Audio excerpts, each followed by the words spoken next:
Bismillahirrahmanirrahim. Assalamualaikum warahmatullahi wabarakatuh. Alhamdulillahirabbil alamin wa bihi nasta'inu ala umurid dunya waddin. Wassalatu wassalamu ala asyrofil anbiya'i wal mursalin sayyidina Muhammadin wa ala alihi wa ashabihi ajmain. Rabbi shrah li sadri wa yassir li amri wahlul 'uqdatam min lisani yafqahu qawli amma ba'du. Alhamdulillah senang sekali di hari Jumat yang ke-11 ya. Saya absen yang ke-10 ya. Terpaksa bosnya turun tangan. Kalau nggak gitu nggak turun tangan guys. Dikasih challenge ya. Kemudian materinya dibawakan eh, dengan judul Habits ya. Kalau nggak salah Habits ya. Semoga materi Habits kemarin kena. Karena memang betul kebiasaan itu akan membentuk seseorang. Betul nggak kira-kira? Betul. Jadi ketika sudah terbiasa, maka orang itu akan bisa jadi dari kebiasaan-kebiasaan yang telah ia lakukan. Termasuk kita hari ini adalah kebiasaan-kebiasaan dari yang sebelum-sebelumnya. Betul nggak kira-kira? Ada yang kebiasaan bangun pagi, ada yang belum terbiasa, betul kan? Betul. Ada yang sudah terbiasa untuk makan makanan yang sehat, ada yang belum terbiasa. Betul ya? Betul. Kan jajanan-jajanan kan gitu banyak ya biasanya. Ada orang yang sama sekali kadang teman-teman sekalian itu nggak mau kalau seandainya nggak sehat. Tapi kalau seandainya kita ketemu dengan orang lain, apa aja sikat, masuk. Kan ada yang seperti itu ya. Ya, nggak kontrol diri. Tapi setelah kita belajar tentang efek dari konsumsi yang kita masukkan ke dalam tubuh, ternyata masing-masing hal kecil yang masuk ke dalam tubuh kita itu berpengaruh pada kondisi tubuh kita, teman-teman sekalian. Nah, makanya di sini mudah-mudahan materi yang ke-10 bisa kita aplikasikan, habits ya. Karena kemarin kalau nggak salah kalau cuma 1 bulan memulai, itu peluang untuk berhenti lebih besar dibandingkan lanjutkan. Kalau 90 hari atau 3 bulan, peluang berhenti sama ya dengan melanjutkan. Baru kalau sudah 1 tahun, peluang untuk melanjutkan itu lebih besar dibandingkan untuk berhenti. Termasuk ada nggak yang di sini merokok? Ada. Ada nggak di masyarakat kita yang perokok hebat, sehari bisa 2 pak, tapi tiba-tiba bisa berhenti begitu saja? Ada nggak yang kayak gitu? Ada. Ada kan ya? Ada. Ya. Ada juga yang nggak bisa. Ya. Ya. Semua itu bergantung dari kemauan dan bagaimana dia punya komitmen. Ya. Nah, maka di sini materi ke-11 ini saya kasih judul pencuri kebahagiaan. Arah materinya ini kemana? Ada yang bisa nebak? Kalau kemarin skenario hidup sudah kita bahas ya. Saya dapat judul terinspirasi dengan pencuri kebahagiaan. Nah, arah materi ini kemana? Nanti disimak baik-baik. Semoga materi ini bisa dipahami dan diaplikasikan, terutama untuk saya pribadi dan khusus pada umumnya untuk panjenengan semuanya. Yang kedua, salawat dan salam semoga selalu terlimpah curahkan kepada junjungan Nabi besar Muhammad Sallallahu Alaihi Wasallam yang telah berkorban untuk tegaknya risalah Islam, mewariskan indahnya Islam kepada kita dan semoga kelak kita bisa berjumpa dengan Muhammad Sallallahu Alaihi Wasallam, Nabi yang kita cintai nanti di surganya Allah Subhanahu Wa Taala. Gimana kabarnya teman-teman hari ini? Sehat ya? Kayaknya lagi musim-musim manu ya. Ada yang mudah batuk, pilek gitu ya. Ya, apalagi kalau lihat berita COVID varian baru masuk lagi. Waduh, ini ya. COVID varian apa ya Mas? Ad, apa? Delta Force. Kayak Power Rangers. Betul. Saya kadang kalau melihat cuaca dan lain sebagainya, kondisi tubuh kok staminanya mulai berkurang dan ternyata tidak dirasakan oleh saya saja. Anak saya juga, tetangga-tetangga juga sama. Ya mungkin sebagian teman-teman ada yang nggak masuk karena sakit. Ada. Nah, ternyata teman-teman harus bisa memperkuat imunnya. Ya, selain imannya tapi juga imunnya. Berarti nutrisinya juga harus baik. Nah, pada kesempatan pagi hari ini kita akan mencoba membahas tentang pencuri kebahagiaan. Tapi sebelumnya saya mau tanya kepada teman-teman sekalian, kalau ada anak kecil demam dengan nilai termometer suhunya itu 39,2 derajat Celcius, menurut panjenengan itu tinggi atau enggak? Tinggi. Bisa nggak menyebabkan anak ini kemungkinan kejang? Bisa ya? Bisa. Step ya, betul. Saya itu punya anak berkebutuhan khusus 4 kali step. Satu perawatan, ya, habis 12,5 juta, ya. Kemudian yang kedua, saya pelajari ilmu bagaimana menangani anak step. Akhirnya saya bisa dengan cara apa? Dimiringkan ke kanan, ditaruh di bawah, lepas bajunya, semua pakainya, biarkan dia tenang dulu. Nanti intensitas stepnya itu berkurang. Baru setelah itu saya guyur dengan air. Saya guyur dengan air, kemudian lidahnya saya tarik ke sini, sadar dia. Tapi kondisinya lemes. Kedua, ketiga, keempat, saya berpengalaman anak saya yang berkebutuhan khusus itu step. Tapi panasnya nggak begitu tinggi. Ya, namanya anak berkebutuhan khusus, dia bisa step kapan aja. Ternyata setelah dicekkan ke dokter, dia punya cerebral palsy plus epilepsi. Jadi komplit. Jadi komplit. Jadi harus belajar. Makanya saya harus belajar bagaimana mengenal karakteristik dari anak-anak yang step. Jadi kalau step, alhamdulillah sudah nggak gupu lagi. Tinggal saya tidurkan di lantai, buka pakaiannya, kejangnya intensitasnya menurun, kemudian saya guyur dengan air, kemudian lidahnya saya tekan-tekan, kemudian insya Allah sadar. Alhamdulillah 2-3 kali sukses. Cuma posisi sadarnya itu dia lemes, nggak bisa beraktivitas. Untuk berdiri saja dia langsung jatuh. Jadi dia harus dikendalikan. Ketika kita lihat suhu badan 39,2 derajat Celcius ini bisa menyebabkan step atau kejang, dan menurut panjenengan panasnya itu tinggi banget. Sekarang saya tanya pertanyaan yang kedua, demam itu sebenarnya sebab atau akibat? Ayo, coba dipikirkan. Demam yang dirasakan oleh anak itu sebab atau akibat? Kenapa ngatakan sebab, Masnya? Oh iya, akibatnya. Kenapa?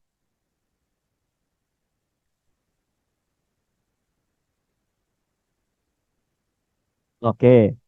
Ada yang ngatakan sebab tadi? Kenapa kok bisa sebab? Tadi. Ayo, Masnya. Sebab apa akibat yang benar ini? Saya tanya ke Mbak Tia aja deh. Mbak Tia, bantu kita menjelaskan. Sebenarnya demam itu rata-rata sebab atau akibat? Akibat. Kenapa kok bukan sebab?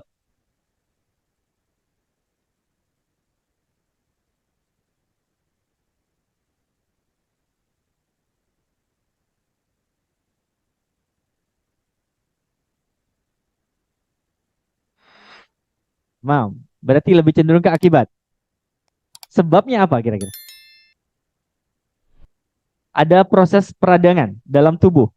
Oh, berarti karena yang jawab ahlinya udah nggak bisa dibantah udah.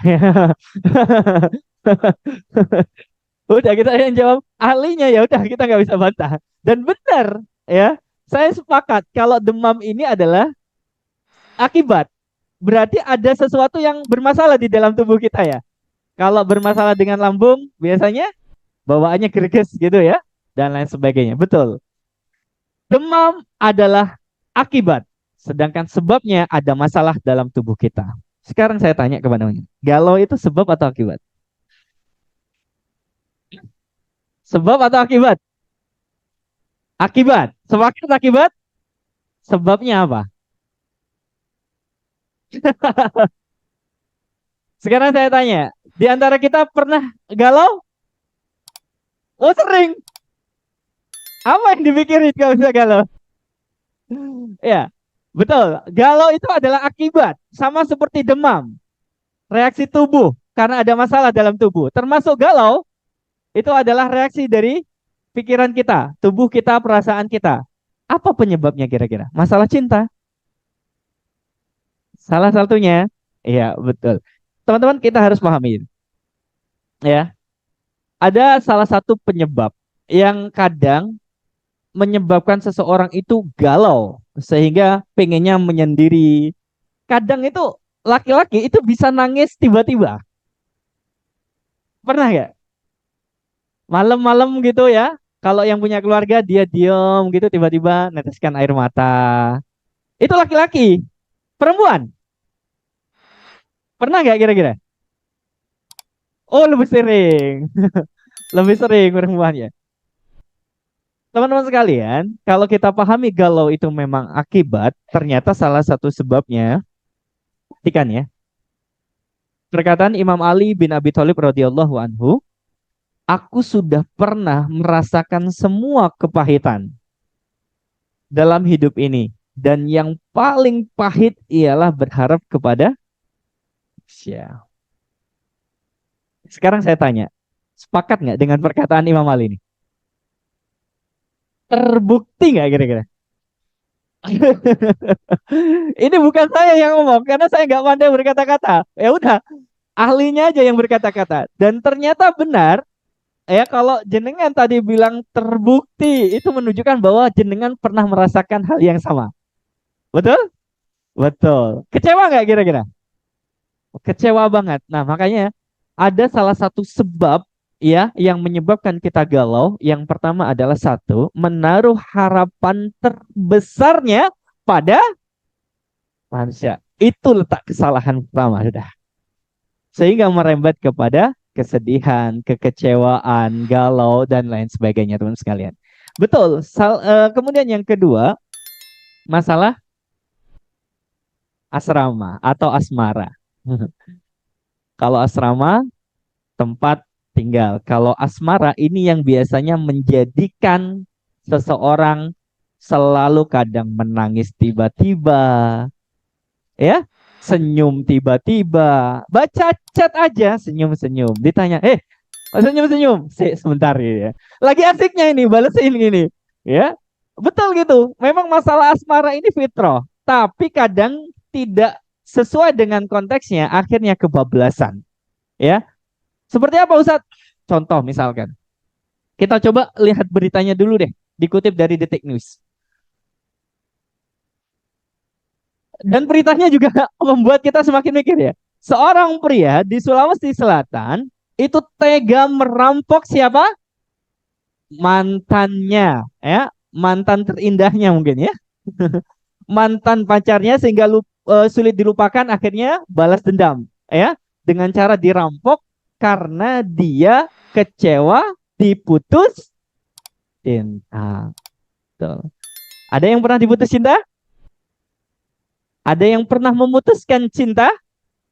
Oh, yang mana yang banyak memutuskan atau diputus? Luar biasa ini ya. Nah, ini yang kadang teman-teman sekalian, kalau nggak terkontrol, aktivitas pikiran dan hati kita itu terbawa. Ya, saya pernah merasakan yang kayak gini. Memang diputus itu nggak enak banget ya. Ya. Tapi ketika kita bisa menundukkan fitrah dari Allah ini ke konteks yang benar, lega, tenang, dijalani dengan enak.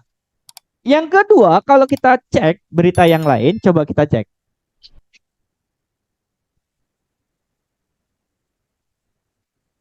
Dikutip dari Liputan 6, tato nama pacar yang awalnya ada di dada, ya, ya, namanya kan ada di dadanya dia.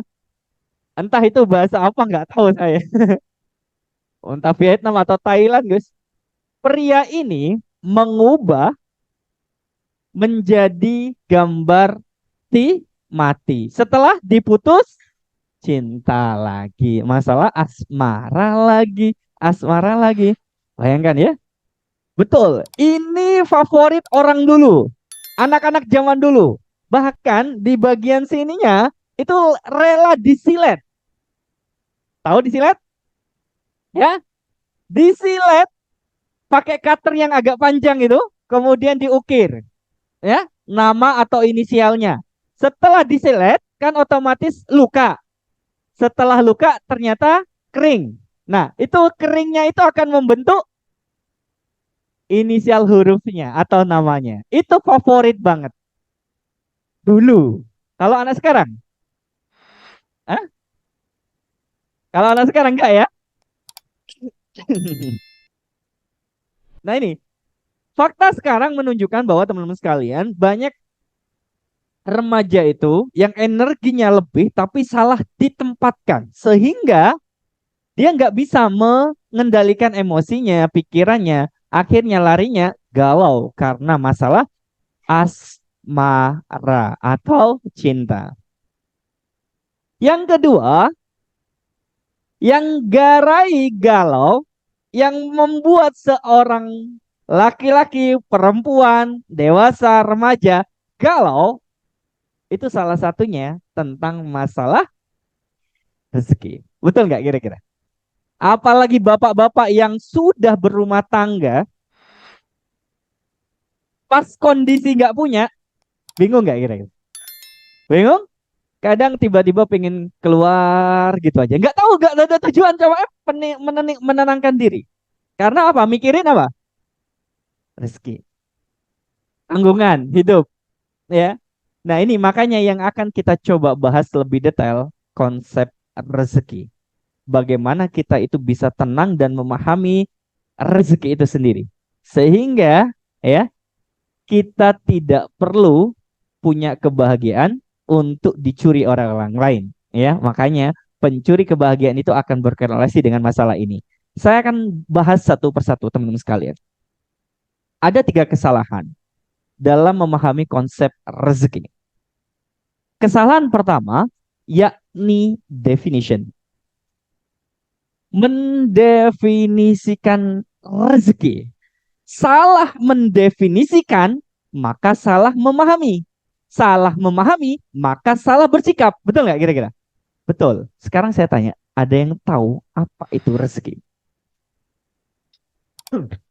Silakan. Dos, mantap. Nikmat yang terbaik yang diberikan oleh Allah. Terbaik. Mas Rizus. Saya tanya Mas Rijus aja ya. Karena Mas Rijus komen nih. Sekarang saya tanya Mas Rijus. Mas Rijus, menurut Mas Rijus, apa sebenarnya definisi rezeki menurut Mas Rijus?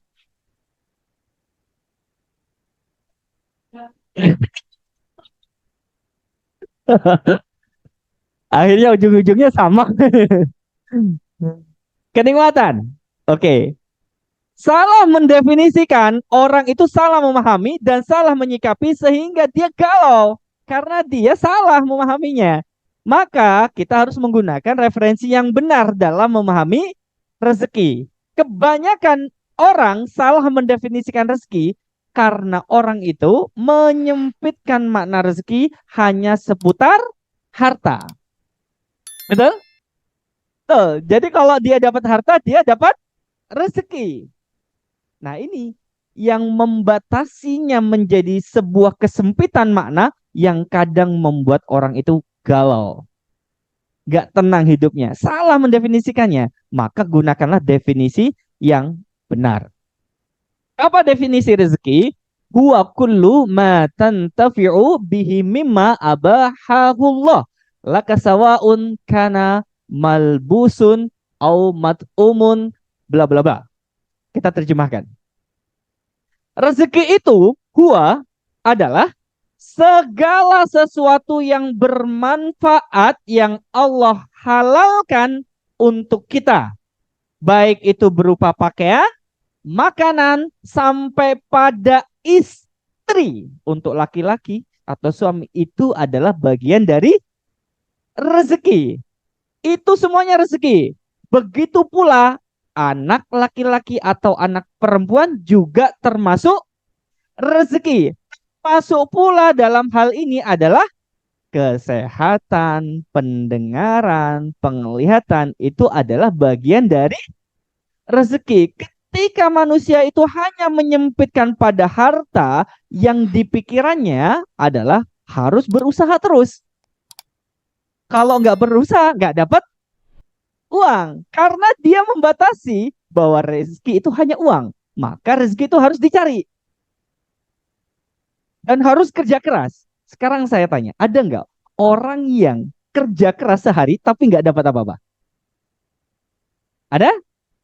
Loh, kata kalau ada konsep bahwa rezeki itu harus melalui kerja keras, ternyata ada orang yang sudah kerja keras tapi nggak dapat rezeki.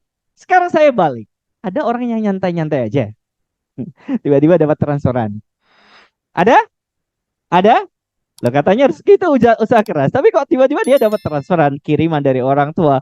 dari saudara dan lain sebagainya, pembayaran utang dari teman dan lain sebagainya. Kesalahan mendefinisikan akan menyebabkan kesalahan memahami dan menyikapi. Maka gunakan definisi yang benar tentang rezeki. Jangan membatasi hanya masalah uang.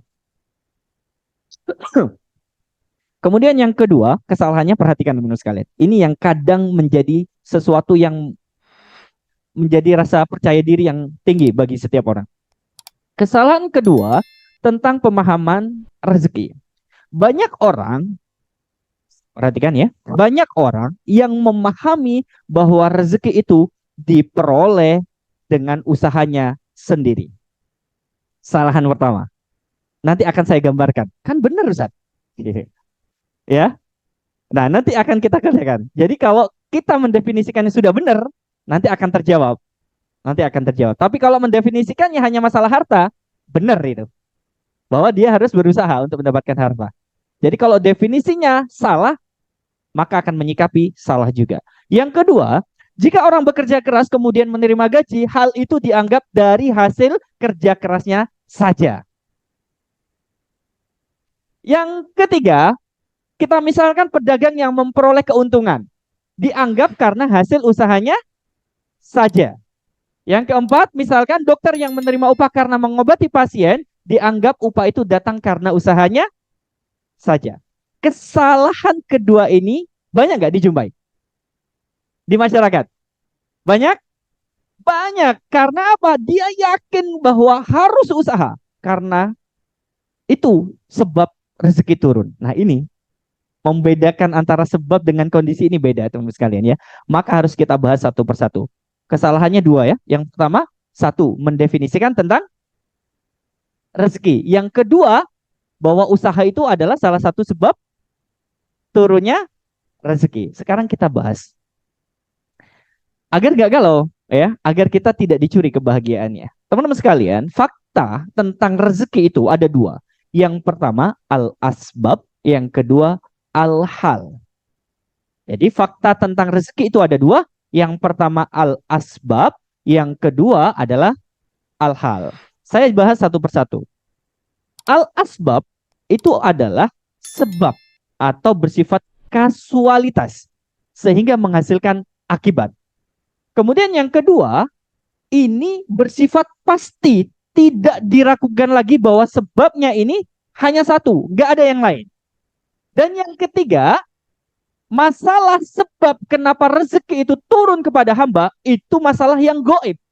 Nggak bisa diindra oleh manusia. Maka untuk menjelaskan itu semua, apa sebabnya rezeki turun kepada seorang hamba, harus berdasarkan dalil di dalam Quran dan hadis. Jadi asbab itu artinya sebab. Kenapa rezeki itu sampai kepada kita. Yang kedua, al-hal. Apa itu al-hal? Yaitu kondisi atau keadaan yang biasanya mendorong seseorang atau mendekatkan seseorang untuk mendapatkan atau mendatangkan rezeki. Jadi bedakan asbab dengan kondisi atau al-hal. Kemudian al-hal ini teman-teman sekalian tidak pasti. Artinya bisa jadi apa yang dipahami orang itu benar, bisa jadi salah. Karena kondisi. Contoh misalkan, kalau ada orang yang meninggal, ya, kemudian kita share di grup, ada yang komen, meninggalnya karena apa? Betul nggak? Ada pertanyaan kayak gitu nggak? Ya, atau telepon, meninggal karena apa? Jawabannya apa biasanya? Misalkan orang itu kecelakaan. Berarti jawabannya salah. Ya. Jadi kalau ada yang tanya, kenapa dia meninggal? Jawabannya bukan karena sakit, bukan karena kecelakaan, atau yang lainnya. Tapi satu cuma jawabannya. Apa? Karena ajalnya sudah tiba. Itu yang disebut dengan al-asbab. Sebab. Ajal itu ada yang tahu nggak? Nggak ada. Makanya ajal itu masalah yang goib. Nggak ada yang tahu. Maka sebab satu-satunya orang meninggal itu bukan karena dia sakit, bukan karena dia kecelakaan, atau yang lainnya. Tapi semata-mata karena ajalnya tiba. Terus yang benar apa Ustadz? Pertanyaannya ganti. Kondisi apa yang menghantarkan dia meninggal itu benar. Paham maksud saya? Jadi sebab sama kondisi ini jangan disamakan teman-teman sekalian. Kalau dicampur adukan, fatal. Salah kaprah kita. Jadi kalau masalah umur atau orang meninggal, satu-satunya sebab tidak ada yang lain. Kecuali ajalnya tiba. Tapi kalau seandainya kondisi banyak, ya kondisi yang mengantarkan seseorang itu bisa sampai meninggal banyak. Nah, paham sampai sini? Jadi bedakan. Jadi nanti kalau ada berita meninggal dunia tentang seseorang, pertanyaannya ganti. Bukan karena apa dia meninggal, ya, tapi dalam kondisi bagaimana dia meninggal, ya.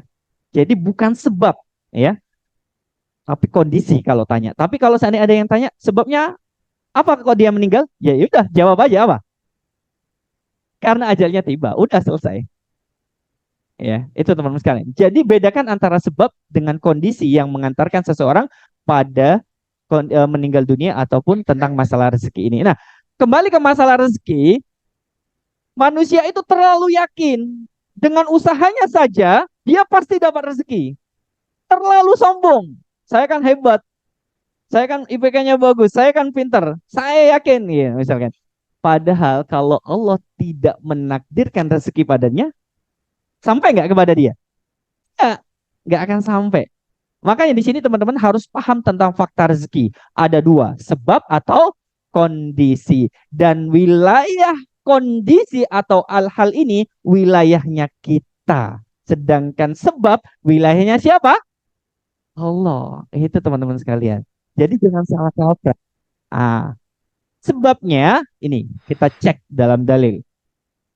Dalam Quran surat Al-An'am, Ar-Rum, Quran surat Yasin, Ali Imran, Al-Ankabut, Al-Hajj, Al-Ar-Ra'du, kemudian Al-Ankabut dijelaskan oleh Allah dengan firman-Nya kepada kita, kullu mimma razaqakumullah, makanlah dari rezeki yang diberikan Allah kepadamu, yang menciptakan kamu, kemudian memberikan kamu rezeki, nafkahkanlah sebagian dari rezeki yang diberikan Allah kepadamu.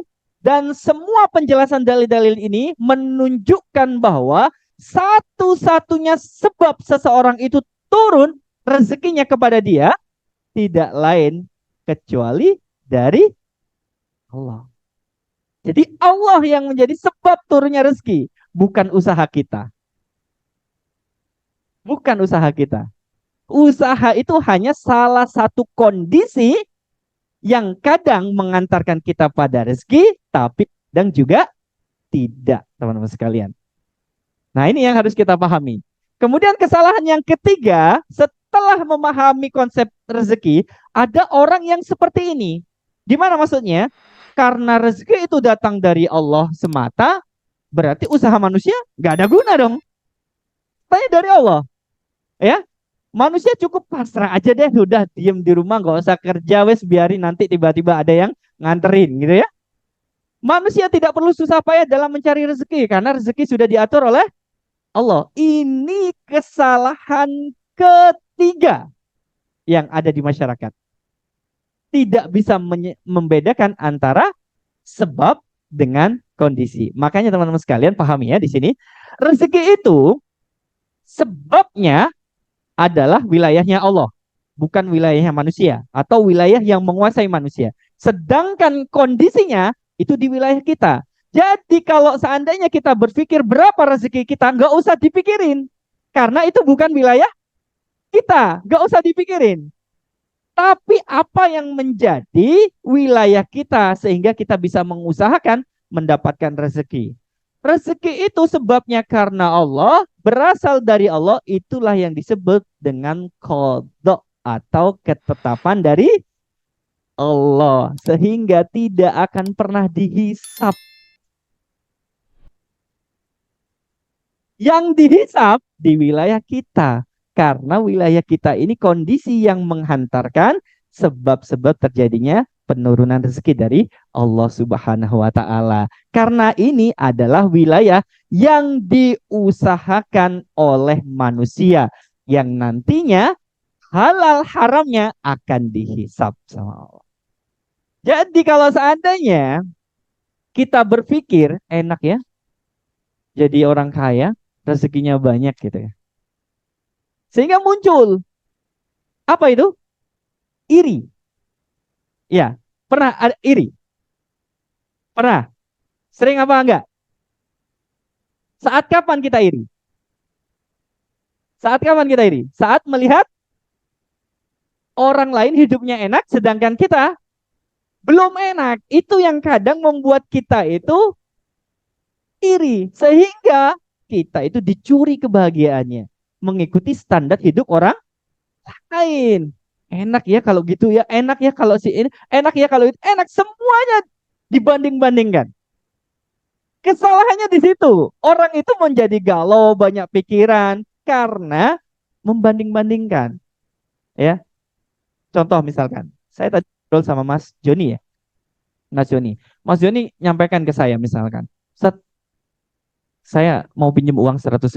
Kebetulan ban motor saya yang luar pecah Ustaz. Saya kebetulan tidak ada uang, gajian masih nanti. Sekarang masih tanggal 18 Ustaz. Pak Didit belum transfer misalkan ya. Ya. Dia curhat ke saya, butuh 100.000. Ya. Kemudian Mas Rijus curhat ke saya juga. Ya, Mas Rijus. Ustaz, Ustaz kan ngisi. Ya. Insya Allah selain dari Gen kan dapat gaji di luar. Ustaz, saya pinjam uangnya 1 juta Ustaz ya. Ya. Karena mau tambahan untuk ganti HP baru Ustaz. Ya. Dua-duanya ngadep ke saya. Kebetulan saya ada rezeki misalkan. Punya dua-duanya. Ketika saya ngasihkan ke Mas Joni 100.000, kemudian di saat yang sama saya mengasihkan 100 juta ke Mas Rijus, dan Mas Joni lihat nilainya Mas Joni jadi kecil apa enggak? Jadi kecil. Padahal sesuai kebutuhannya, betul nggak? Kalau saya ngasihnya di luar konteks yang berbeda, Mas Joni sekarang, Mas Rijus nanti siang, saya yakin nilai 100.000 itu besar nggak buat Mas Joni? Besar. Itu yang kadang membuat kita itu riri dengan orang lain. Paham maksud saya teman saya? Selalu udah sesuai kebutuhannya. Ya Allah, cukupkanlah kebutuhanku. Dicukupkan sama Allah. Ngelirik tetangga nih. Aduh, enak paling yo. Di bojo ayu ngono ya. Paling ya. Punya mobil ya. Punya. Duh. Apa yang Allah berikan kepada kita yang awalnya sudah menyelesaikan masalah kita, tiba-tiba nilainya menjadi kecil banget. Paham maksud saya? Itu yang kadang membuat kita galau. Seakan Allah nggak adil kepada kita. Makanya kadang kita itu masuk ke wilayahnya Allah. Masuk ke wilayahnya Allah. Bukan fokus kepada di sini. Paham maksud saya? Mas Joni paham ilustrasinya? Nah, ini kesalahan teman-teman sekalian. Kenapa kok orang itu kadang gampang dicuri kebahagiaannya karena standarnya selalu dibanding tapi nggak usah nyanyi. Nggak usah nyanyi ya. Nah, ini pemahaman mendasar teman-teman sekalian. Saya memahami konsep ini. Oh, berarti selama ini saya salah. Karena saya terlalu ikut campur wilayahnya Allah, kok enggak sibuk di sini gitu loh. Karena ini yang akan dihisap. Kalau itu udah Allah ngasih takaran berapapun, banyak sedikit sama aja. Yang banyak akan dihisap, yang sedikit juga akan dihisap. Bahkan Abdurrahman bin Auf itu karena dia diinformasikan masuk surga dengan merangkak kata Nabi, dia nggak mau masuk surga kok merangkak. Yang lainnya bisa jalan atau lari. Gimana caranya? Hartanya dibersihkan dengan cara apa? Memborong kurma busuk hasil panen dari saudara-saudaranya, sahabat-sahabat yang lainnya. Karena dia nggak mau. Apa? Karena dia nggak mau terlalu banyak harta yang ada pada dirinya dihisap sehingga terlalu lama hisapnya. Harta-harta nggak jelas kadang bisa jadi ada di situ. Sehingga dia takut sama Allah. sehingga dia diinfakkan hartanya sampai-sampai untuk membeli kurma busuk itu harganya seharusnya di bawah normal, itu diganti dengan 10 kali lipat biar hartanya habis. Itu Abdurrahman bin Auf. Ternyata namanya rezeki wilayahnya Allah. Setelah ada utusan Yaman datang mencari obat untuk penawar penyakit yang ada di daerahnya, obat satu-satunya adalah kurma busuk. Ternyata kurma busuk itu mau dibeli dengan harga berlipat-lipat ganda. Siapa yang sekarang punya kurma busuk? Abdurrahman bin Auf. Sedangkan yang lainnya sudah diborong sama dia. Namanya rezeki. Kalau sudah kaya, ya udah kaya, nggak bisa miskin dia. Tapi kalau seandainya miskin, ya memang miskin. Bagaimana cara kita agar proporsional? Ya udah, jangan ikut campur wilayahnya. Nah, ini teman-teman. Kadang kita itu galaunya karena kita itu fokus di situ. Ngurusin Allah. Nggak sibuk di sini. Padahal di sini akan ada hisab. Ya, ada hisab di sini teman-teman sekalian. Udah, selesai. Makanya di sini teman-teman sekalian perhatikan. Ibnu Abbas radhiyallahu anhu berkata, seorang mukmin dan seorang fajir, perhatikan, yang gemar maksiat, bandingannya sudah ditetapkan rezekinya bagi keduanya itu yang halal dari Allah. Jika ia mau bersabar dengan rezeki yang Allah tentukan padanya, niscaya Allah akan memberinya. Namun jika ia tidak sabar lantas ia mencari jalan untuk menuju yang haram hanya untuk mendapatkan rezeki itu, niscaya Allah akan mengurangi jatah rezeki yang halal untuknya. Dikutip dari kitab Hilyatul Aulia, teman-teman sekalian. Jadi makanya teman-teman sekalian, kalau dapat gaji, gak usah dibanding-bandingkan gajinya. Gak usah. Nanti akan menjadi kecil nilainya. Kalau ketemu dengan gajinya yang lebih besar. Gak usah dibanding-bandingkan. Udah, itu rezeki Anda. Rezeki Anda gak usah. Karena apa? Kalau difokuskan rezeki itu hanya harta, Anda akan merasa terdolimi sama Allah. Gak adil Allah. Tapi kalau Anda benar pikirannya, definisinya benar, bahwa rezeki gak apa-apa. Yang penting sehat. Kesehatan masuk rezeki gak? Jantungnya sehat, paru-parunya sehat, ginjalnya sehat. Daripada orang yang gajinya 10 juta, harus tiap bulan ke rumah sakit untuk cuci darah. Betul ya? Maka jangan sampai salah mendefinisikan itu rezeki dan jangan sampai salah paham dalam konsep wilayah Allah dan wilayah kita dalam memahami tentang rezeki. Makanya teman-teman sekalian, Allah kadang ngasih permudah kepada kita. Ada 8 jalan sebenarnya atau penjelasan tentang rezeki yang Allah sampaikan di dalam Quran. Perlu dibahas nggak 8-8-nya? Oke, yang pertama, teman-teman sekalian, kita harus yakin bahwa rezeki itu dijamin. Siapa yang pengen rezekinya langsung Allah berikan 1 bulan ini penuh? Angkat tangan. Ya. Siapa yang, saya ulangi pertanyaan, siapa yang ingin Allah kabulkan semua rezekinya penuh dalam bulan ini? Angkat tangan. Angkat tangan. Oke, saya kasih tahu sebuah hadis. Kalau rezekinya seorang hamba sudah diberikan dunia, habis, maka ajalnya sudah tiba. Sekarang pertanyaan saya, siapa yang ingin rezekinya Allah penuhkan di bulan ini? Hah? Ada? Ada? Nggak ada? Kok nggak ada? Tadi kok ada?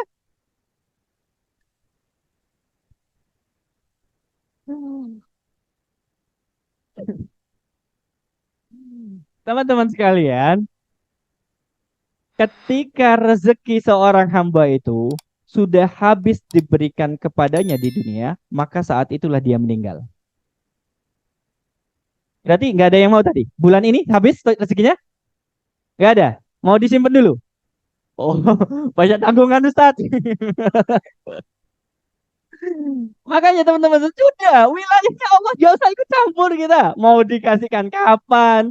Bulan ini, tahun depan, ya minggu yang akan datang. Udah wilayahnya Allah itu. Kita fokus kepada ikhtiar untuk memperbaiki diri, bahwa salah satu jalan yang harus kita ambil adalah jalan yang halal, gitu aja.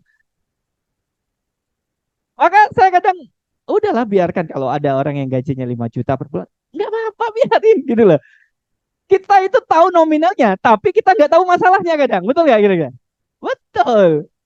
Kadang yang gajinya 2 juta kok enteng ngopi terus gitu. Keluar gak ada beban gitu deh. Kok enak banget dan sebagainya. Tuh. Jadi jangan banding-bandingkan nominal gaji atau pendapatan Anda dengan orang lain. Kalau tidak ingin galau. Udah selesai pemahamannya. Jadi pemahamannya itu teman-teman sekalian. Jadi udah serahkan sama Allah. Mau dihabiskan tahun ini, mau dihabiskan tahun depan. Kita nggak bisa, ya Allah, tunda ya Allah 10 tahun gitu ya. Jangan dihabiskan tahun ini gitu. Masih banyak tanggungan gitu. Belum selesai cicilan gitu. Kasihan anak istri harus menanggung misalkan itu. Itu makanya teman-teman sekalian. Jadi obat untuk mengatasi kegalauan terhadap masalah rezeki ya adalah salah satunya memahami tentang konsep rezeki bahwa yang ngatur adalah Allah. Wilayah kita hanya ikhtiar untuk menuju dekat dengan Allah agar Allah ngasih kepada kita. Termasuk masalah jodoh. Kalau seakan-akan pacaran menjadi salah satu sebab bahwa jodoh itu. Mana ada Ustadz orang menikah sekarang nggak pacaran Ustadz? Ada nggak kira-kira? Wah, saking percaya dirinya dia yang pacaran ternyata hari H ditikung oleh orang lain. Ada yang kayak gitu? Ada, langsung nangis-nangis, ya. Kemudian apa? Bakar undangan, ya, dan lain sebagainya. Udah keluar banyak. Itu saking percayanya dia, saking yakinnya sama kemampuannya. Padahal yang ngatur jodoh siapa? Kalau Allah sudah mengatakan nggak jadi, ya nggak jadi. Kalau Allah sudah mengatakan yang jauh bisa dekat, jadi nggak? Insya Allah bisa jadi. Maka dalam konsep masalah rezeki, ajal, jodoh, udah jangan campur adukkan wilayahnya Allah dengan wilayah kita. Serahkan sama Allah, kita berikhtiar yang benar. Gitu aja prinsipnya. Jadi itu akan enteng. Oh iya ya, kalau seandainya jodohnya, udah biarin aja. Ya, tinggal kita, berarti harus diikat. Enggak juga, kan ada wilayah tadi. Wilayah yang menghantarkan kepada sebab-sebab tadi. Salah satunya dengan ikhtiar. Ikhtiar nggak apa-apa. Jadi ikhtiar itu bukan sebab, tapi kondisi yang mengantarkan kita pada apa yang kita capai. Kesalahan mendasar tentang masalah hidup, jodoh, rezeki, dan ajal akan menyebabkan kadang kita galau. Makanya kadang kalau ada orang yang meninggal, teman kita ya, tiba-tiba semalam sih aja ngobrol sama kita, paginya sudah meninggal. Kadang takut untuk apa? Ngelayat. Kok ojo-ojo aku kan gitu. Ya. Takut dia. Dia mencampur adukkan wilayahnya Allah dengan wilayahnya dia gitu loh. Yang gue ojo-ojo aku gitu. Sing kono wis mari iki mari. Iki ngopi bareng iki. Karya aku toy gorong misalkan. Waduh, gak usah wis gitu. Salah teman-teman sekalian. Gak usah ngurusi wilayah yang bukan wilayah Anda. Anda cukup berikhtiar agar Allah mencintai perbuatan Anda. Paham sampai sini?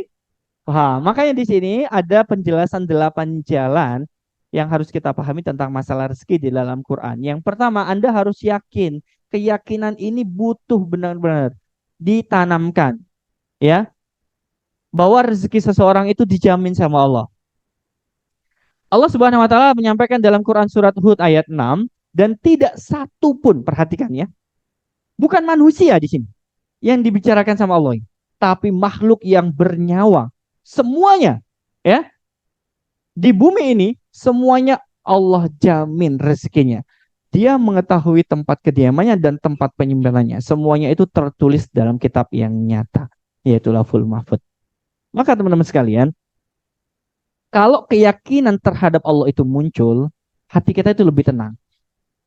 Kalau kita mencampur adukkan, mengambil wilayahnya Allah, itu yang kadang kita galau.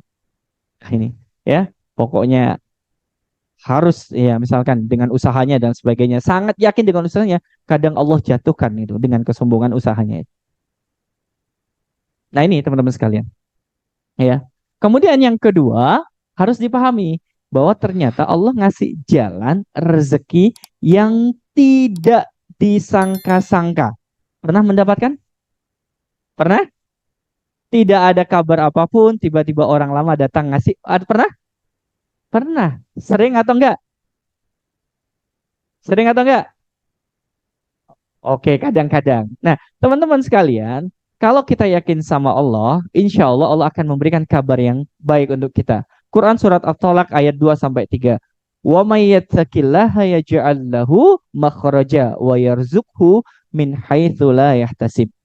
Barang siapa yang bertakwa kepada Allah, niscaya Allah akan mengadakan baginya jalan keluar terhadap masalah-masalah Anda dan memberikan rezeki dari arah yang tidak disangka-sangka. Kalau Anda dulu mendapatkan rezeki yang tidak disangka-sangka, itu kadang luas. Ada yang tiba-tiba ngasih makanan. Pernah kayak gitu? Pernah. Ada yang tiba-tiba ngasih uang. Pernah? Pernah, teman-teman sekalian. Maka rezeki dari Allah itu jangan dibatasi masalah harta aja. Luas. Ya, cakupannya. Asalkan itu tadi. Lakukan aja yang Allah minta. Wa may yattaqillaha. Udah itu yang Allah minta kepada kita itu aja. Tugasmu itu ya patuh kepadaku. Urusan rezeki aku yang ngasih. Jodoh aku yang tentukan. Umur juga sudah aku tentukan. Fokus saja kepada hidupmu. Jalani hidup itu sesuai dengan perintahku kata Allah. Simpelnya kan gitu. Enggak ya Allah, aku pengen menggok sih yang kanan sih. Oh jalan ngono ya Allah. Iso ya, tembusan yang kono ya. Kadang manusia itu mencari jalan-jalan yang sebenarnya sudah ada yang lurus, dia nggak nyari yang susah gitu loh. Apa? Jalan pintas. Ya kan kadang gitu itu kita. Karena apa? Nggak yakin sama Allah. Yang haram aja susah Ustaz, apalagi yang halal gitu ya. Ya udah lakoni aja Ustaz gitu ya. Nah, ini kadang ini temennya ini yang nggak yakin sama Allah. Bahwa Allah itu kadang memberikan rezeki dari arah yang tidak terduga, teman sekalian. Kemudian yang ketiga, bagi bapak-bapak atau ibu-ibu, jangan takut punya anak. Orang Jepang itu memilih untuk tabatul. Tabatul itu sebagian, ya, ketika ditanya, kenapa Anda tidak menikah? Nggak mau repot. Memang kalau orang rumah tangga repot nggak? Repot. Kalau nggak berumah tangga, repot juga. Repot menggunakan, mengkondisikan hatinya, pikirannya. Kalau ada keluarga kan lebih enak. Ya, ada enak. Makanya ada istilah baiti jannati, rumahku, surgaku. Apanya pulang ke rumah itu, iya surga. Harapannya, harapannya, ya. Realitanya, alhamdulillah. Atau harus yakin jawabannya. Mantap, ya. Jadi orang Jepang itu memutuskan kadang tabatul. Apa itu tabatul? Tabatul itu memutuskan untuk membujang seumur hidupnya. Karena dia nggak mau direpotkan oleh istrinya, tidak mau direpotkan oleh anaknya. Kalau orang Indonesia disuruh nikah, oh banyak yang mau, oh, ya banyak. Makanya teman-teman, kalau kita pahami ya, kalau ada orang yang menikah kemudian dia takut punya anak, takut dia nggak bisa nyekolahin. Kalau dibanding-bandingkan akhirnya masuk ke kampus sekarang pakai UKT, masuknya minimal 4 juta, kedokteran 17 juta, yang mandiri sampai 200 juta. Pikirannya kalut. Wes gak usah duit anak wes. Akhirnya kesimpulannya salah. Padahal urusan rezeki terhadap anak urusannya siapa? Allah. Itu yang kadang kita mencampur adukkan urusannya Allah dengan urusan kita. Yang ngatur seakan-akan kita, padahal yang ngatur itu Allah, teman-teman sekalian. Makanya Allah menegaskan dalam Quran surat Al-Isra ayat 31, dan janganlah kamu membunuh. Ada yang membunuh anaknya? Karena masalah ekonomi? Ada. Dengan cara apa biasanya? Digugurkan. Kalau yang sudah lahir? Dimutilasi.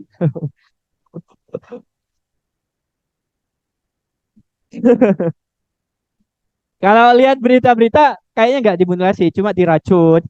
Kadang di ya dipukul sampai anu. Pokoknya dianiaya sampai meninggal dan lain sebagainya. Itu kalau alasannya kadang apa? Kadang masalah ekonomi. Padahal teman-teman sekalian, wilayah rezekinya seorang anak itu sudah diatur sama Allah. Tinggal kita ikhtiar seberapa kuat kondisi yang mengantarkan kita dekat sama Allah agar Allah ngasih. Gitu aja prinsipnya. Kalau kita semakin jauh sama Allah, benar sudah dikasih sama Allah. Tapi kadang caranya yang dihisap sama Allah. Ya, sudah dikasih jalan fa'alhamaha fujuraha. Kalau kamu pilih yang kiri, itu jalan yang salah. Nanti kalau kamu tambeng di situ, nanti kamu akan dihisap. Watakwaha, di sebelah kanan ada jalan yang baik. Ya, kalau kamu tunduk sama aku, patuh sama aku, kemudian menjalankan syariatmu, tidak hanya rezekimu yang barokah, yang halal, tapi aku akan balas dengan surganya Allah. Simpelnya kan gitu. Cuma manusia tambeng, ya. Ya memang kalau nggak tambeng ya nggak manusia gitu ya. Manusia yang kadang imannya masih lemah, masih takut terhadap tahayul. Contoh misalkan, kalau beli rumah hadapnya harus ke situ. Menurut ilmu Feng Shui misalkan ya, harus gini jendelanya hadap ke sini ukuran segini harus tanam tebu dan sebagainya itu bukan sebab-sebab turunnya rezeki. Kalau seandainya ada yang percaya kayak gitu itu syirik. Gak ada sama sekali. Sebab turunnya rezeki bukan menghadap kemana rumahnya lahir ke apa, gak ada di dalam Islam. Sebab rezeki turun hanya Allah. Itu aja. Kalau ada yang masih takut, Ustaz, kalau bangun rumah tanam pohon tebu gitu. Tebu ireng Ustaz atau tebu kuning misalkan ini. Kalau kita yang paham meremehkan itu ya, kalau sudah tumbuh tebunya pengennya saya sikat tebunya gitu. Salah teman-teman sekalian, nggak boleh percaya sesuatu yang tidak ada dasarnya. Itu akan merusak keimanan kita. Sehingga nanti percayanya kita kepada benda itu, betul nggak? Geser itu nanti. Nggak sepenuhnya kepada Allah, tapi bergeser kepada benda-benda itu. Dan Islam tidak mengajarkan kita kalau untuk mencari rezeki harus dengan syarat-syarat tertentu. Mau jualan, ada nggak yang mau bisnis, ada nggak yang masih datang ke orang pinter gitu? Nyari apa sebenarnya? Nggak bisa dilepaskan. Kalau minta doa, boleh. Minta doa kepada orang soli, boleh. Tapi kalau selain itu, kasih benda, taruh di atas pintu, pintu kamar, ruang tamu, dan lain sebagainya. Kalau kita yakin bahwa kertas itu bertuliskan apapun di dalamnya, bisa mempermudah rezeki kita, berarti keyakinan kita sudah digeser sama syaitan. Sudah digeser sama syaitan. Sudah digeser pada kertas itu. Kalau nggak ada kertas itu, nggak laris. Sudah digeser. Nah ini salah teman-teman sekalian. Jadi kalau seandainya mau buka usaha, nggak usah. Yakin aja sama Allah sudah. Tinggal kita berbuat yang benar gitu aja. Masalah rezeki Allah yang ngatur. Nah ini. Jadi kalau masalah dagang itulah sebagainya, nyari panglaris dan sebagainya, nggak ada hubungannya dengan sebab-sebab turunnya rezeki. Nggak ada hubungannya. Ya, itu pahamnya. Jadi makanya kalau kita konteksnya kembali kepada poin ketiga, jangan takut untuk punya anak. Anak itu sudah punya rezeki masing-masing, betul nggak? Kadang rezekinya anak itu lebih banyak dibandingkan rezeki orang tuanya, betul nggak? Betul. Kok urusan aku mudah ya, tiba-tiba dapat bonus dan sebagainya, ngasih ke istri enak, ngasih ke pendidikan anak itu enteng, ya enteng banget. Kadang apa? Suami itu mendapatkan rezeki dari Allah, sebagian dari karunia Allah berupa gaji, itu bukan semata-mata murni karena usahanya, tapi ada sebagian rezeki anggota keluarganya yang kadang masuk ke situ. Betul nggak? Betul. Ya. Kemudian yang keempat, teman-teman sekalian, melalui istighfar ini ternyata mendekatkan kita sama Allah agar Allah memberikan kemudahan turunnya rezeki. Ya udah, jangan usah cari panglaris, cukup istighfar gitu loh sama Allah. Semakin memperbanyak kita istighfar, Allah kasih itu. Insya Allah Allah kasih itu, teman-teman sekalian. Makanya dalam Quran surat Nuh ayat 10 sampai 11 ini Allah Subhanahu wa taala berfirman, "Qul tustaghfiru rabbakum innahu kana ghafara." Maka aku berkata kepada mereka, mohon ampunlah, beristighfar istighfarlah kepada Allah, ngakui kalau kita itu banyak salah sama Allah, sungguh Dia Maha Pengampun, yursilis samaa alaikum midrara. Niscaya Allah akan menurunkan hujan dari langit kepadamu. Apakah turunnya hujan itu salah satu pertanda turunnya rezeki bagi penduduk bumi? Ya, betul sekali. Cukup itu istighfar. Teman-teman sudah ingat ya kisahnya Imam Ahmad, ya, Imam Ahmad bin Hambal yang entah dalam hidupnya itu tiba-tiba pengen pergi ke daerah Irak kalau nggak salah, ya, pengen datang aja ke sana, kemudian ketika sampai sana nggak punya siapa-siapa yang dia kenal, akhirnya dia mampir ke masjid. Setelah menjalankan ibadah sebagian rakaat di masjid, kemudian dia istirahat di masjid, ternyata imam masjidnya ngelarang. Masjid bukan tempat untuk tidur, ya. Akhirnya dia di pekarangan, di terasnya masjid, duduk di sana. Ternyata takmirnya juga masih ngusir. Mohon maaf, saya itu bisa berarti orang alim, bisa berarti orang tua, ya. Karena Imam Ahmad waktu itu sudah berjanggut, ya, sudah kelihatan orang tua. Kemudian saya mohon maaf, jangan di masjid ini. Di tengah perselisihan antara takmir dengan Imam Ahmad bin Hambal, tiba-tiba pedagang roti itu baru pulang dari berjualan. Kemudian tidak tega menanyakan, wahai Syekh, ada apakah gerangan, kenapa kok diusir-usir oleh takmir masjid? Sesungguhnya aku di sini tidak punya kenalan dan punya tinggal. Kemudian penjual roti itu mengatakan, tinggal sama aku aja, ya, beberapa malam. Silakan. Oh, akhirnya Imam Ahmad ikut. Malam harinya ketika Imam Ahmad itu mau tidur, tiba-tiba pedagang roti tadi itu membuat adonan roti disertai dengan istighfar. Jadi kalau pas ngadonin roti, astagfirullahaladzim, astagfirullahaladzim, astagfirullahaladzim, astagfirullahaladzim. Kemudian menyita perhatian Imam Ahmad bin Hambal sehingga dia tidak jadi istirahat. Ditemuilah pedagang itu di dapur, di tempat ia membuat roti. Kemudian, sejak kapan Anda berbuat seperti ini? Maksudnya membuat roti sambil istighfar lidahnya, sudah lama. Apa yang Anda dapatkan? Wallahi, semua yang saya minta sama Allah, kabulkan. Kecuali satu. Apa yang Allah tidak kabulkan satu itu? Saya berdoa agar ketemu dengan seorang ulama yang bernama Imam Ahmad bin Hambal. Siapa orang di depannya? Imam Ahmad bin Hambal. Kemudian dia mengatakan, Imam Ahmad bin Hambal, Allahu Akbar, Allah Maha Besar. Ternyata saya datang ke sini jauh-jauh itu berkat doa Anda, ya, istighfar Anda, ya. Makanya saya datang ke sini itu tanpa tujuan, ternyata Allah ingin memtemukan Anda dengan saya. Ternyata semua doanya dikabulkan nggak? Kabulkan akhirnya sama Allah. Makanya teman-teman sekalian, kalau mau usaha apapun, nggak usah datang kepada orang-orang yang nggak jelas. Kecuali kiai, ya, minta doa, silakan. Orang-orang soleh itu dimintai doa boleh, ya. Tapi kalau orang-orang yang nggak jelas periwatayannya, nggak usah didatangi.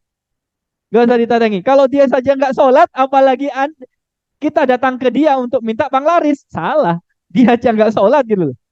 Tapi kalau kiai, silakan datangi, minta doa, barokah dari kiai, minta didoakan yang baik-baik untuk kehidupan kita, ya.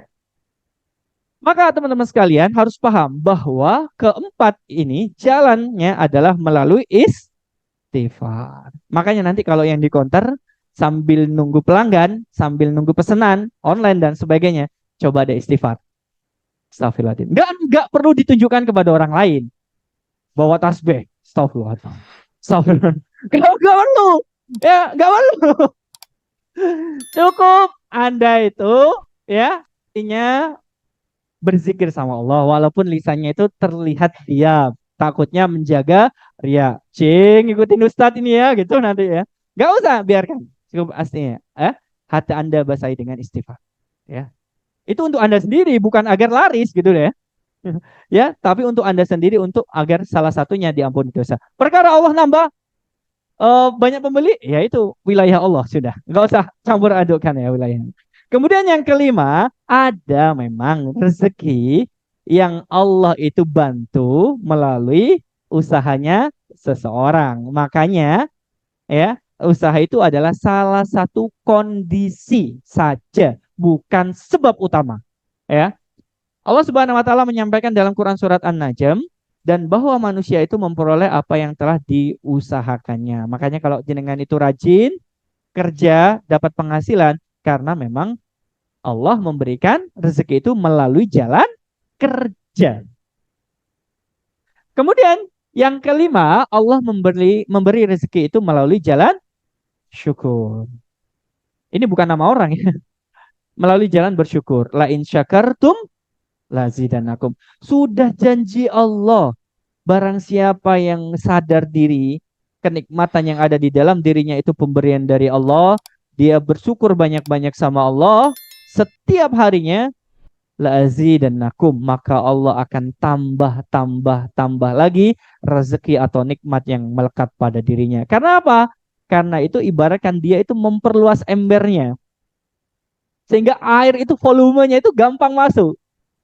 Ya, alhamdulillah. Diperluas lagi, kucurannya semakin banyak sekali. Ya, Allah sudah berjanji ini pasti terwujud teman-teman sekalian. Ya, dengan rasa syukur ini. Tapi teman-teman ada sebuah hadis dari riwayat Imam Ahmad yang harus kita pahami tentang syukur ini. Perhatikan teman-teman sekalian, agar kita bisa legowo. Malam yashkuril qalil, ya, barang siapa yang tidak bersyukur dengan yang sedikit, lam yashkuril katsir, maka ia akan sulit untuk bersyukur terhadap sesuatu yang, ini bukan kata-kata saya. Siapa yang ngomong?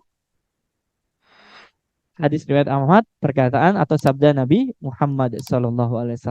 Kalau yang sedikit saja itu lupa bersyukur, ya, maka dia akan sulit untuk mensyukuri yang banyak ya teman-teman sekalian.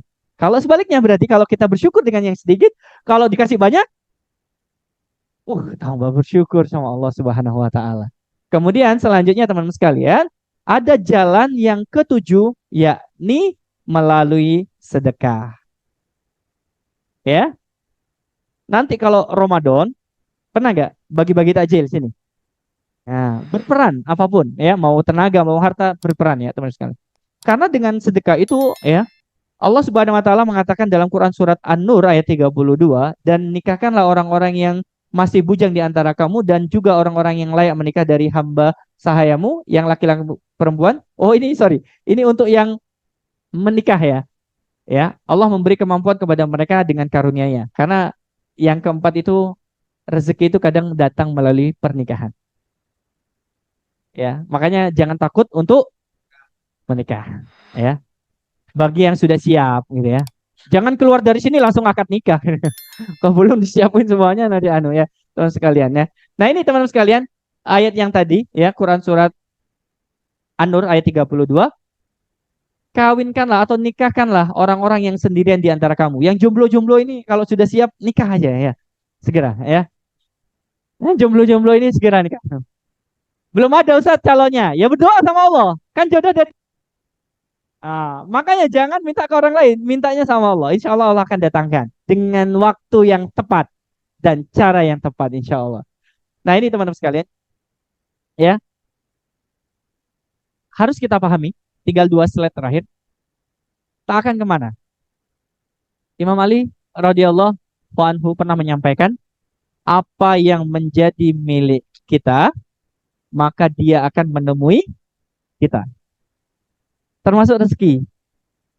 Makanya betul ada yang ngomong rezeki itu tidak akan tertukar. Betul nggak? Betul. Kalau memang bukan rezeki kita, ya kan menjauh dari kita. Tapi kalau rezeki kita itu datang dengan cara indah. Kalau kita itu bertakwa sama Allah, pasrahkan aja sama Allah. Tinggal kita ikhtiar saja wilayah mana yang harus kita lakukan. Maka di situ akan dihisap sama Allah. Benar akan dihisap baik, salah akan dihisap dosa. Jadi kita lakukan yang baik-baik biar Allah ngasih jawaban terhadap apapun yang kita minta, teman-teman sekalian. Yang kita minta. Dan Allah kadang maha baik. Kita nggak minta, Allah kasih. Betul nggak? Betul? Betul. Kita itu nggak pernah minta penglihatan kita itu baik. Tapi ternyata Allah ngasih penglihatannya normal, baik. Bayangkan di luar sana banyak penglihatan yang harus dioperasi. Padahal kita nggak minta itu. Sadar kerja aja, udah aktivitas dan sebagainya ya. Tapi ternyata Allah kasih. Kita juga kadang lupa berdoa sama Allah, minta pendengaran yang baik, fungsi yang baik. Tapi ternyata Allah ngasih pendengaran kita normal. Di luar sana masih harus pakai alat bantu. Betul? Betul. Kita nggak minta dilahirkan normal. Tapi ternyata Allah memberikan kita kesempatan untuk lahir secara normal. Bisa jalan, bisa bergerak, bisa berbicara. Bayangkan, ada orang yang nggak normal saja, nggak ada kakinya, itu masih berdiri. Allahu Akbar 5 waktu. Itu yang nggak normal itu. Dua kakinya itu nggak ada itu. Tapi masih menghadap sama Allah. Terima kasih sama Allah. Kita yang nggak, yang sudah dilengkapi dengan dua kaki, penglihatan, pendengaran, lisan yang baik, kok nggak nemui Allah selama 5 kali sehari itu yang dia ya Pak. Yang dia ya Pak. Jadi pengen rezeki, katanya minta rezeki. Yang nurutkan rezeki dijauhi. Kan nggak berkorelasi. Iya kan? Loh ada. Dipanggil itu kok datang-datang ini. Makanya teman-teman sekalian coba deh. Allah itu sudah sangat baik sama kita. Gak minta dikasih, apalagi kalau minta kasih. Ya Allah, berikanlah keberkahan keluargaku sehingga menjadi keluarga yang sakinah, mawadah, warohmah, tentram, hidup enak di dunia dan berakhir di surgamu. Tapi ternyata setelah berdoa, lupa diri nggak sholat. Lali, lali. Netap ya, sibuk aku saya goreng-goreng ya. Berapa sih gaji kita sehingga bisa meninggalkan sholat? Berapa pendapatan kita sehingga bisa meninggalkan sholat? Yang sederhana saja, nggak usah puasa sunnah. Yang wajib dulu aja. Ustaz, alhamdulillah dengan ikut kajian ini saya sudah mulai mencoba sholat Ustaz. Tapi sembunyi-sembunyi, nggak apa-apa. Takut dia anu Ustaz, dia cengin sama teman-teman Ustaz. Karena lama nggak sholat, kemudian sholat, akhirnya sholatnya sembunyi-sembunyi, nggak apa-apa. Sembunyi-sembunyi di mana? Di masjid Ustaz. Oh bagus, bagus itu. Ya, yang lainnya masih sibuk. Bentar, izin keluar sebentar, gitu ya. Ke masjid ternyata, alhamdulillah. Ditanya sama temannya dari mana? Ini ada perlu sebentar. Gak apa-apa, sembunyikan aja ibadahnya kalau kita mau. Allah yang ngasih rezeki, Allah sudah menjamin rezeki kita tidak akan pernah tertukar, ya, maka seharusnya kita itu bersyukur dan berterima kasih sama Allah. Datangi Allah teman-teman sekalian. Maka ketika kita memahami konsep tadi itu, satu, jangan iri teman-teman sekalian. Quran surat An-Nisa ayat 32. Janganlah kamu iri hati terhadap apa yang Allah karuniakan kepada sebagian kamu, ya, walaupun lebih banyak daripada sebagian yang lain. Walaupun yang lainnya punya mobil, ya, kita masih punya sepeda motor, yang sana utang, kita cash. Syukur nggak? Tuh, mereka bingung cicilan 3 juta per bulan, kita cash. Enak nggak? Nah, alhamdulillah. Kita punya rumah, ya, walaupun rumah mertua, nggak apa-apa. Ya, sana rumah sendiri, tapi dikejar-kejar, ya. Lebih enak mana? Ya enak punya sendiri ya saatnya. Makanya doa sama Allah, minta sama Allah. Kalau mau punya sendiri, ya. Gak usah paksakan untuk mengikuti gaya hidup orang lain. Makanya jangan curi kebahagiaan kita dengan membandingkan kepada orang lain. Karena iri hati itu membuat kebahagiaan kita dicuri sama orang yang kita iri. Sehingga kita lupa bersyukur dengan apa yang sudah Allah kasih kepada kita. Maka pencuri kebahagiaan yang saya maksud di sini adalah jangan iri hati terhadap nikmat atau sebagian rezeki yang Allah titipkan kepada yang lain walaupun belum sampai kepada kita. Gak apa-apa. Pengen tapi Ustadz, gak apa-apa kalau pengen. Namanya pengen juga fitrah. Pengen punya rumah sendiri, pengen punya mobil sendiri. Ke semuanya Ustadz gak ada utang, gak ada apa. Bahkan kalau bisa ngutangi, gak apa-apa pengen. Tapi jangan sampai keinginan itu membuat Anda melakukan yang haram. Paham maksud saya? Karena ini wilayah kita akan dihisap sama Allah. Ya udah, gak apa-apa, sabar aja. Sabar. Insya Allah, Allah kasih jawaban yang terbaik. Paham maksud saya? Maka sekali lagi, jangan curi kebahagiaan kita dengan mengikuti standar hidup orang lain. Syukuri apa yang Allah kasih sama kita. Insya Allah kita lebih tenang, ya, dengan jawaban-jawaban dan doa-doa kita kepada Allah Subhanahu wa taala. Sampai di sini ada yang mau disampaikan? Boleh tanya, silakan. Silakan kalau mau tanya. Paham tentang konsep rezeki? Yakin itu rezeki dari Allah? Mau memilih yang baik-baik? Mau meninggalkan yang buruk-buruk? Insya Allah. Semoga yang menjawab Allah mudahkan keinginannya. Insya Allah. Yang tidak menjawab semoga ikut-ikutan. Ya. Ikutan-ikutan dibantu sama Allah. Ya. Sehingga dia semakin yakin bahwa tidak ada harapan yang paling kuat untuk dijadikan harapan kecuali Allah Subhanahu wa taala. Dapat pemahamannya? Gak ada yang tanya? Cukup? Oke, baik. 842. Itu saja yang bisa kita bahas. Semoga dengan yang sederhana ini semakin menambah kita, ya. Jangan gerusa-gerusu ya untuk mencapai sesuatu yang diinginkan, tapi dengan jalan pintas. Ikuti alurnya Allah aja, insya Allah Allah kasih jawaban yang terbaik. Ya Allah ya Rob, saksikanlah orang-orang yang ada di sini berkumpul di kajian ini. Engkau limpahi kebaikan fit dunia wal akhirah. Engkau berikan rezeki yang barokah, Engkau selesaikan masalah-masalahnya. Jikapun mereka punya utang, semoga Allah mempermudah melunasi hutang-hutang Anda dengan caranya Allah Subhanahu wa taala. Dan jika ada yang sakit, semoga Allah sembuhkan. Dan jika ada dosa-dosa yang kita lakukan, semoga Allah mengampuninya sebelum kita meninggal. Insya Allah demikian. Allahumma bisawab. Semata-mata apa yang saya sampaikan ini adalah semua anugerah dari Allah. Bukan karena saya pintar. Saya sesungguhnya adalah orang yang bodoh. Masih belajar. Cuman Allah yang memberikan kemudahan kita bisa mengadakan kajian ini. Karena kalau banyak kesalahan, kita rentet banyak sekali kesalahan. Tapi itu murni dari saya, bukan dari Allah Subhanahu wa taala. Itu menunjukkan bahwa saya masih butuh belajar dengan panjenengan. Mau nggak kira-kira belajar untuk minggu depan? Mau? Mau. Allah alam bisawab. Saya kembalikan kepada Mas Didit. Bila itu wal hidayah. Assalamualaikum warahmatullahi wabarakatuh.